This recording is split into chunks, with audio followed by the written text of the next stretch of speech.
మన స్వామివారి యొక్క సేవలో భాగంగా మనం ప్రతిపాదించినటువంటి వేదిక్ నేచర్ వేద పాఠశాలకి మూలధనాన్ని మొట్టమొదటిగా సమర్పిస్తూ ఉన్నారు శ్రీలకుల గోత్రోద్భవులు సోమనాథ వెంకట రవిచంద్ర ఇంటి పేరు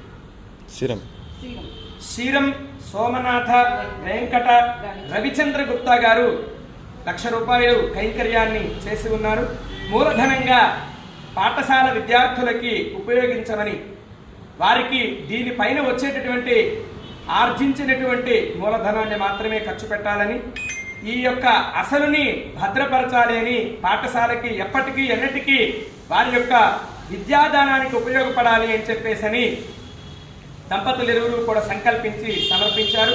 ఆనందదాయకంగా ఆశీర్వచనాన్ని అందిద్దాం. పర్యాప్త్యాజనంతరాజాయ సర్వస్తోమోతిరాత్ర ఉత్తమమహర్భవతి సర్వస్యాత్యేధర్వశయత్యే సర్వమేవ తేనాప్నోతి సర్వం జయతి ఇతి జయతి అభీష్టసిద్ధిరస్తు తథాస్తు సిద్ధిరస్తు.